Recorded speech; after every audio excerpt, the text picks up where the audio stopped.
En una conferencia que escuchaba hace un par de días, la disertante, que era muy inteligente, estaba muy bien preparada sobre el tema que hablaba, en un momento dijo les estudioses, ¿no? Para referirse a estudiosas y estudiosos, con este idioma neutro que manejamos actualmente. Me pareció muy bueno, en el sentido de que yo enseguida lo relacioné con dioses que estudian, ¿no? Una cosa así, esto de estudioses. Um, Esto es propio del lenguaje que se va imponiendo por el hecho de su uso, ¿no? No lo que viene de la academia dictado desde arriba, sino lo que sale desde abajo, desde lo popular, así como tantas otras manifestaciones de la cultura. También el mismo idioma se va enriqueciendo hasta que después el sistema, lo que sería hoy, por ejemplo, Real Academia Española, termina por adaptarlo. Eso no quiere decir que no existan estamentos más vernáculos, en nuestro caso la ciudad de Buenos Aires, cuyos dirigentes o gobernantes de la educación ponen sus restricciones desde arriba. ¿Mm? Por ejemplo, acá en Ciudad, en escritos oficiales no se puede usar esa letra E que implica lo neutro, no sé si lo sabías, no se puede. Y tampoco se puede poner el género femenino delante del masculino, se tiene que referir siempre a ellos y después ellas, en todo caso. ¿Mm? Bueno, son esas cosas que a la larga terminan después cayendo o cediendo al propio impulso de lo social, de lo masivo, porque, a ver, desde lo estético quizás a uno al principio le suena mal eso de escribir con la E, claro, uno no está acostumbrado, pero bueno, es una fuerza que viene desde abajo y hay personas como en este caso esta disertante joven, que lo dicen fácilmente y le sale en forma natural, cosa que a mí no, yo solo apenas puedo escribir con la X, reemplazando una O, simbolizando OA, pero reconozco que, por ejemplo, para traducir eso en un lenguaje de señas se complica, o bueno, en fin, habrá que ir buscándole la vuelta. De todas maneras, me parece que está bueno esto que dé pie a esto de desestructurar, ¿no?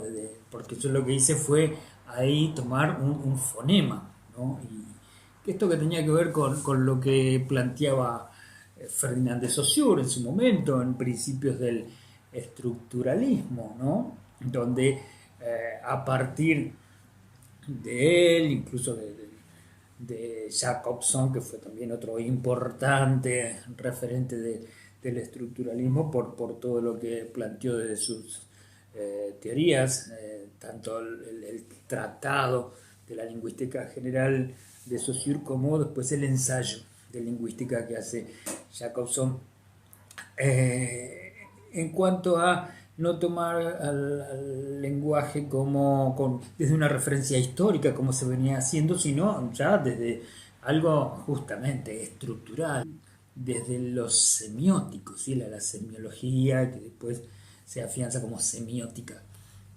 Entonces ahí empieza a analizar las partes de ese contenido del lenguaje, incluso Levi-Strauss, que fue el iniciador de este estructuralismo, lo toma desde la antropología y relaciona esas partes que se potencian unas a otras o permiten un juego por diferencia, ¿no? Como en diseño gráfico decimos que una tipografía, que sería ese fonema, esa parte, ese módulo más pequeño, es a las otras por oposición y diferencia, y así se distingue dentro de la palabra como unidad esas partes. ¿Mm?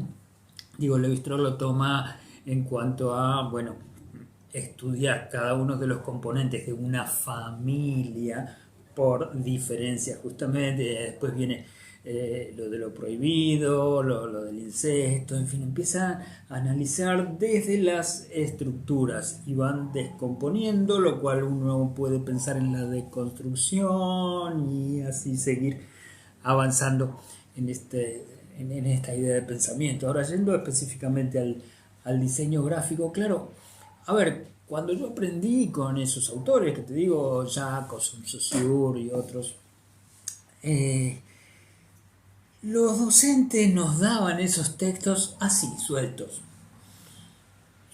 No había una relación con lo empírico, con lo que trabajábamos en taller, desde la materia de comunicación, que había que articularlas con diseño, por el lado del concepto, ¿no? De la semiología. Para de ahí partir a la metáfora, y la metáfora desde la imagen, ¿sí? Utilizarla, por ejemplo, en carteles, en afiches. Ahora, ese vínculo entre esas teorías bastante lejanas y difíciles de acceder, porque la lectura, qué sé yo, leer a Barthes no es tan fácil en alguno de sus libros. Uh, Eso lo teníamos que hacer nosotros. Nuestros docentes, por lo menos te hablo de mediados de los 80, principios de los 90, no nos hacían esa bajada. Es más, te digo, entre nosotros, que ahora no nos escuchan, muchos docentes ni habían leído a esos autores. Te lo nombraban, te decían lean esto, vayan a buscar la fotocopia. Pero vos, después de haber hecho una lectura con algunos conocimientos previos de otras disciplinas, empezabas a rascar un poquito y veías ahí un lugar vacío dentro de la cabecita de algunos que nos formaban. En fin, no eran todos, claro. Eh, Digo, ¿qué pasa? Uno podía rescatar eso por, ya te digo, esos conocimientos previos, esos supuestos básicos que uno traía. Pero de los 80 a los 90 eso se fue perdiendo.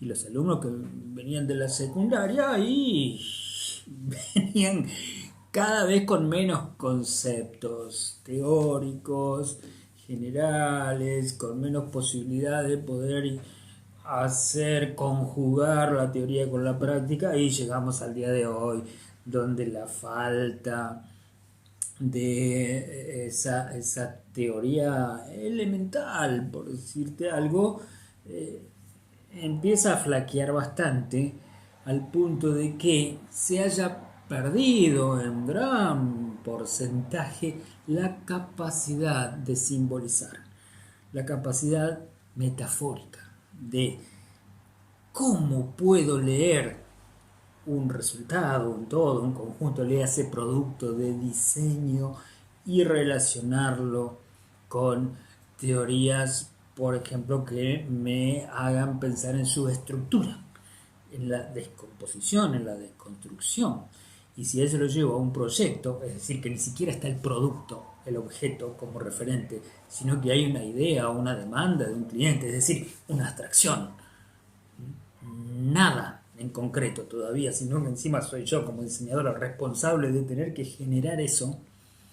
Peor aún, ¿cómo hago para todo ese bagaje teórico que recibo y del cual en buena parte hoy el alumno no cree importante leerlo ni conocerlo?